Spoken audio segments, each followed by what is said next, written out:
kalibutan karon puno sa kasalanan. Ang mga tao nagpalambo sa kasaypanan. Ikaw da ang bugtong nilalang, ang dalampanan ug among sandiganan.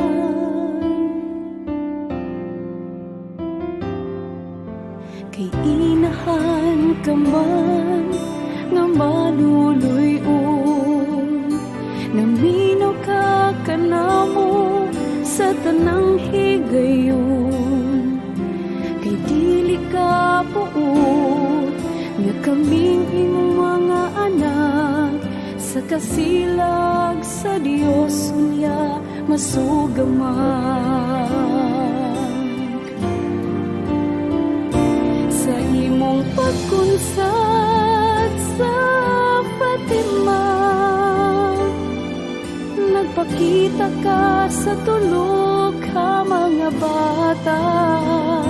Kanila gibilin mo ang imong mga tugon, aron hingpit ang mga tao magmagno, ug maangkon ang kinabuhing dayon.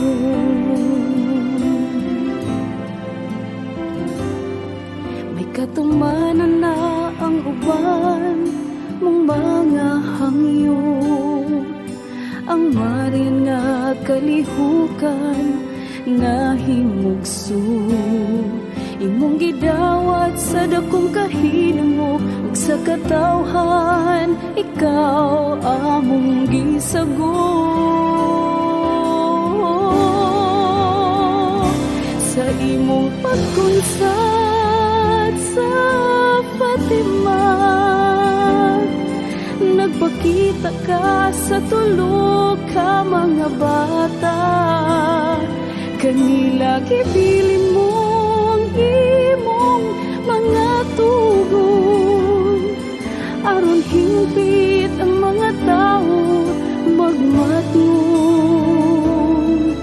ug maangkon ang kinabuhing dayon.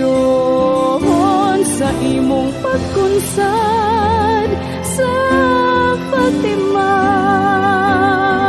nagpakita ka sa tulog ka mga bata. Kanila gibilin mo ang imong mga tugon, aron hingpit ang mga tao magmatngon,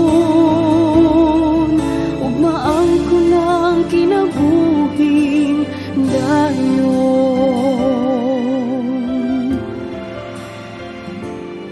Gikan karon hangtod sa among katapusan, isaad na mo among kinabuhi itahas.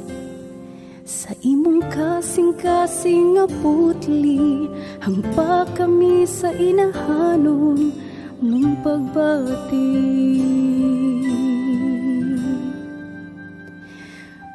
Berhe